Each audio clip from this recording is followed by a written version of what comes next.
Stealth in Helldivers can take many forms. I'm a professional. Go!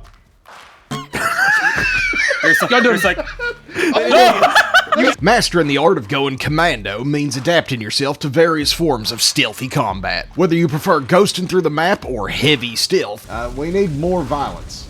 Go give them the violence. Understood. These skills will help you become a more efficient liberating machine for managed democracy. My name is Commissar Kai, and today I'm going to show y'all every method I know for completing commando missions like an expert. I have a lot to show y'all today in limited time, so let me lay it all on the table. Currently, there are 3 known methods for completing the new commando operations. The right way, which is stealthing together through a map, taking on clanker outposts and stealing their browser history while avoiding detection. Here's sneaky beaky time. The wrong way, which is shouting to the heavens, screw you clankers and your rules, we're killing you all. And the solo way, for those of you that have truly mastered the art of going commando. But before we can get into perfecting each style of combat against the bot menace, y'all need to know exactly what a commando mission is and the basics of how to handle them. Commando missions are special stealth operations for special helldivers. At the time of recording, they are not currently available on every planet, but when you are picking where you want your final resting place to be, you'll see them noted in the operation selection screen. These missions have unique parameters, but mostly boil down to 2 new concepts. First, once you drop onto Terra Firma, you have 1 minute to make use of your super destroyer before bot anti-orbital assets start dropping ordnance on your ship like me on the dance floor after a few drinks. This is why these are called commando missions. You are basically charging into combat without your draws, and must protect your most democratic assets without your usual tools. Man, dude, you gotta show it. Look at that cake, dude. Jesus Christ. I know, I'm gonna throw it back. You do get 1 additional call into your super destroyer after punching in the Konami code, where your ship will come back for another minute, but aside from your initial minute of orbital support, this is the only time you'll have access to your stratagems and resupplies. So time when you use this extra call in carefully. Okay, M3, call in your super destroyer and your mech. And the resupply. Just call all your stuff in again. Because of this limited orbital support, I recommend y'all stock up on blue stratagems. Having options, extra supplies, and various mobility tools is going to be much stronger than a couple of eagles or orbitals. Reinforcements also work differently on commando missions. When you are fired at a planet, you have 0 reinforcements to start, but you will notice a bunch of hell pods falling down with you. These are helldivers that overindulged their crayon rations and are being fired at the planet as backup main characters in case you take an early vacation to the Wall of Martyrs. You gotta defrost the nuggets. Defrost the nuggets. No. You cannot refer to your fellow helldivers as nuggets. One trick I learned in my many missions of going commando is that you can always pick your landing spot to be directly on top of your backup dancers. Sometimes you will see red on the map when you drop near these areas, but you need to ignore it. This is bot propaganda. Land on your brothers and sisters in arms for easy access to early reinforcements. There will never be any bad guys near them. The bot's reinforcements also work differently on these missions. And since I know most of y'all aren't authorized to know how to raid, let me outline how they work. Every time a bot detects you and poops their circuits in fear, they'll try calling for help. On normal missions, this plea for salvation has a timer between how often the bots can cart more useless garbage to get in the way of your liberating. On commando missions, this timer seems to be shorter, so they can call more often. Patrols are also much beefier in number, so make sure if you need to take one on, you get the little guys first to avoid extra call-ins. Because each call-in will cause them to aggressively dump more communist trash on your position, meaning each new bot drop gets more intense than the previous one. This is why stealth is encouraged on these missions, but it's not mandatory. I'll show y'all why in a bit. The final thing that makes commando missions unique are the mission objectives. Every single objective on these voluntold-only missions requires you and your squad to bring something back to the Pelican to complete. You'll either be recovering potentially embarrassing black boxes, stealing the bot's browser history. Oh my god. M3, what are you doing? Sir, stealing the history. It looks like there's a file. Name. Oh. This one's for you, Commissar. It mentions a crossbow, sir. Oh, God. Or documenting the many crimes against humanity perpetuated by the galaxy's most tyrannical vending machines. Oh, my God, they scalped the Pokemon cards. These bastards. Oh, no. That's what Charizards. they have the Charizards and all. There are also going to be side objectives or other parts of the main objective, but all of these involve either picking something up off the ground or blowing up more communist garbage. That's the basics out of the way, so let's get into the right way to go commando. Stealth is vital to the success of a democratic saboteur. You need to know how to get in and out of places undetected, but when you slip up and the bots notice you, or they're in the way, or their head is just screaming for a bullet, you'll also want to know how to take them down before they can call for help. This is where teamwork enters the picture. You can beat these missions on your own, but using your teammates to collectively take down patrols and clear bases makes you much less likely to make a mistake and is more effective at clearing the bots out before they get a flare off. Communicating your targets using the ping system or over comms is the easiest way to do this, but taking a weapon like the suppressor or the sensor that has a laser sight can be a great help. If you watch where your team's lasers are pointing, you can easily bang your enemies down together. Wherever the red dot goes, you bang. But avoiding combat as much as possible is ideal for those of you yet to master these mission types. So being able to identify when the bots are alerted, searching, and engaged can be a big help in planning your next moves. Bots that are minding their own business and yearning for liberation will make these beeps and boops when you are near them. Nice. Don't fall for it. This is just them expressing their inadequacies compared to the might of humanity. If a bot hears you, whether it's a footstep that got too close, a shot from an unsuppressed weapon in hearing range, or if you scoot into their line of sight, they will make this sound. I've been spotted. Yep. No Russian.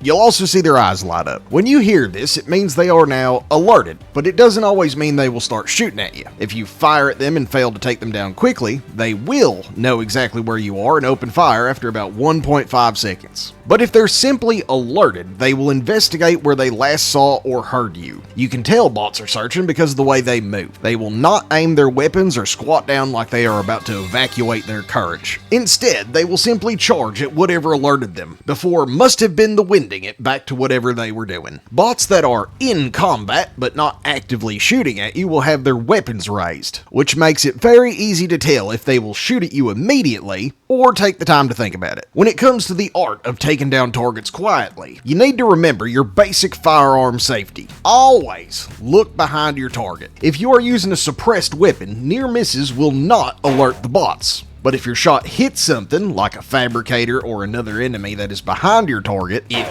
will alert them. You also do not need to take a bot down in one shot to avoid detection. Oh, here, get him, Swigs.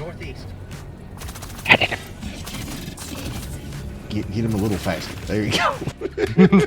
You can use fully automatic weapons like the M7S or the suppressor to silently take down bots as long as your rounds do not hit something behind your target. You will have about 1.5 seconds of full auto to either saw them in half or give them Liberty's boop on their stupid faces. Alternatively, you can also administer the most uncomfortable I just hit 40 exam on the bots with the stun lance. This will not alert nearby enemies and works even on hulks if you can hit them in their heat vents, because bots don't have mouths even though they must want to scream. If you need to take on an outpost like the ones guarding the keys to the search history, make sure to take down the fabricators first, preferably with a C4 pack, thermites, or from long range with something like the Quasar. Normally I don't like the Quasar, but honestly it was made for this. Fabricators can hear you, so if you're John Wicking your way through the rest of the bots, this sad little asshole might just pop his head out and immediately call for his metal mommy. Avoid this risk entirely by taking the fabs down first if you need to sneak in somewhere to steal something, or relieve the bots of their logistical assets. Alright, Swigs, can you meet me back? Why are you in the middle of the base?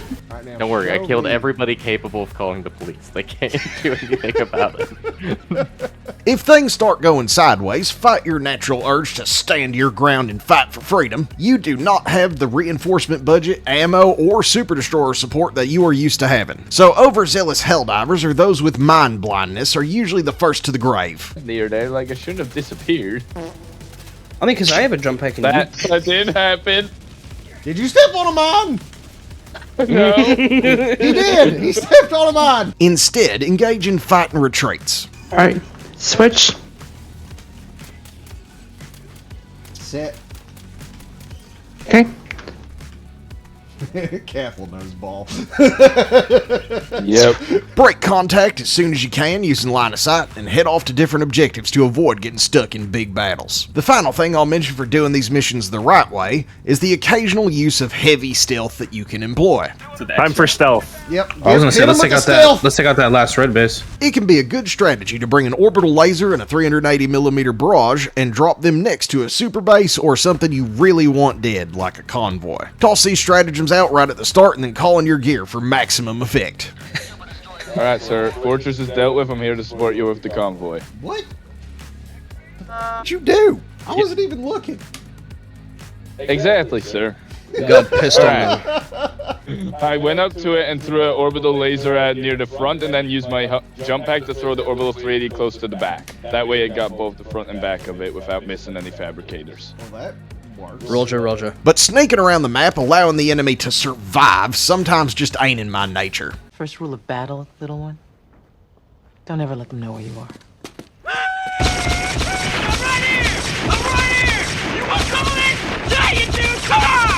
I am not content with only embarrassing their sentries and stealing their crap. I want to put the fear of humanity into their cold metal hearts. Which is why I developed the wrong way to do commando missions. Dude, that's so many plots. I'm throwing some dynamite.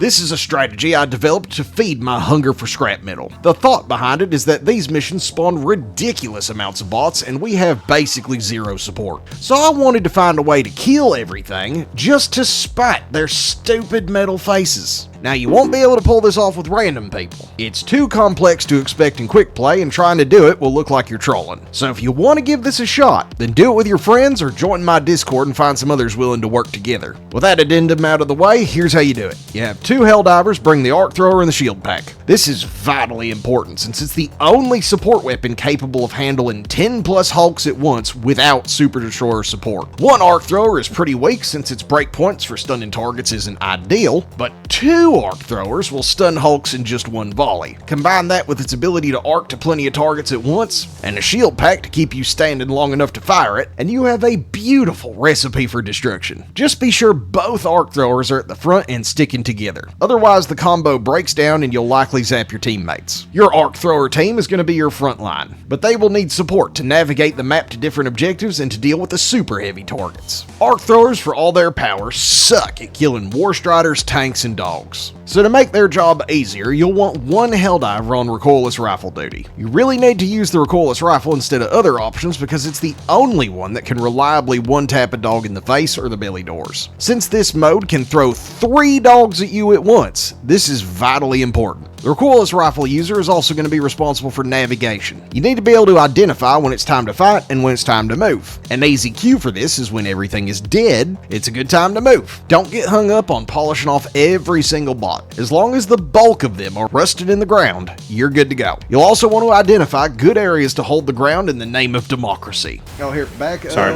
We'll use these 2 rocks as a kill funnel.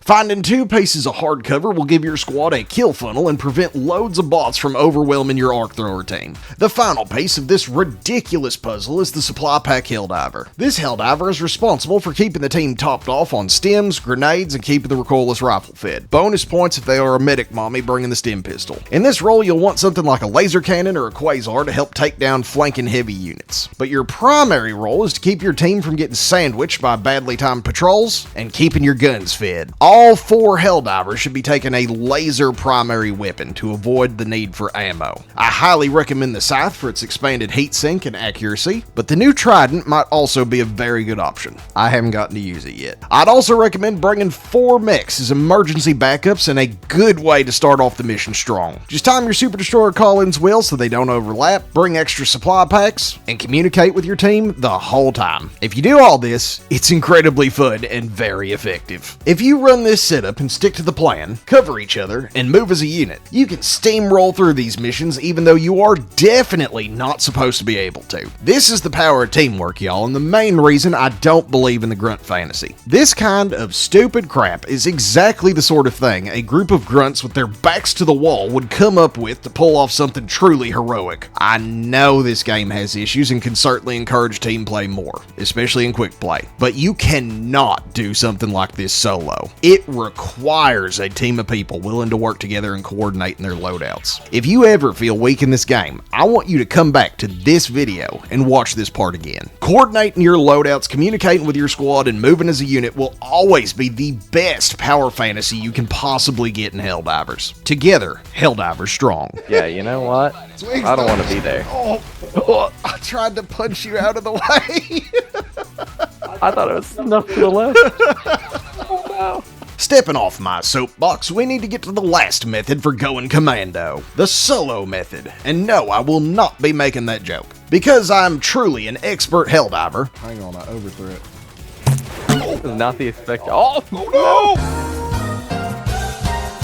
I spent about 4 hours practicing these missions solo until I could completely clear the map with no detections and no deaths on level 10 using all the skills we've already gone over. But I figured I would leave y'all with some of the things I learned to make your experience slightly less painful. 2 of those hours were spent on one thing: cracking this stupid base. This super base layout is also known as bunker hell for obvious reasons. And if you don't know how to deal with it, completing a mission solo can be damn near impossible. But during my 2 hours of pain, I finally cracked the code. You can wire this entire base up to explode using the C4 backpack without ever getting detected. The trick is you need to kill this one bunker turret at the front of the base that's guarding the hill up to a fabricator. Once this one in particular is dead, you can pick off the dudes on the hill and sneak your way up into throwing range. After you've wired this stupid fabricator, you can hit the rest from the outside of the base without ever putting yourself in danger. I hope y'all appreciate knowing this because I never want to do it again. The rest of my time was spent figuring out which enemies I could pick off safely without alerting anyone. And I learned a couple of things. Bots are stupid. And as long as they don't hear your shot and the bullet doesn't go past the target and hit something that will object, they do not seem to care at all if you pop their friends. This means it is very easy to go around the outside of an outpost, primary, or side objective and kill all the little guys that are manning the machine guns. Once these dudes are dead, you can find an opening into whatever invited democracy in. Once you're in, ping things you want dead or that are near you. As long as they are 14 to 15 meters away from your ping, they will not hear your suppressed weapon converting their friends into something more valuable. Just make sure not to shoot the fabricators while doing this, or the bots can get alerted. It's always best to destroy fabs first before trying to sneak into one of the new primary objectives, just to eliminate this risk. Using these 3 bits of knowledge, you can easily kill everything in a base without ever getting detected, assuming you are wearing armor with the reduced signature passive. The last thing I wanted to share with y'all is that sometimes you'll have a very persistent little clanker that chases you no matter what. This is usually a little trooper, a rocket strider, or a berserker. I do not know why they do this, but I do know that losing them is damn near impossible. So if you notice you have a tail, make sure to get rid of them before trying anything, or they can ruin your run very quickly. If you still feel like these missions are kicking your butt, or the bots keep randomly detecting you, there is more we could go over, but I've already covered it in other videos. So check these out if you still need help. Or you could come check me out on Twitch, where I will be playing with y'all, and we can overcome it together. I'll make posts or something when I'm going live. Stealth has gotten a lot better in Helldivers 2, and these commando missions have been a breath of fresh air. The future is bright and the galaxy is ripe for the taking. So until next time, this is Commissar Kai, signing out. Not ending. It is my Oh, favorite please. show. Leave me alone, Hulk. I'm just documenting.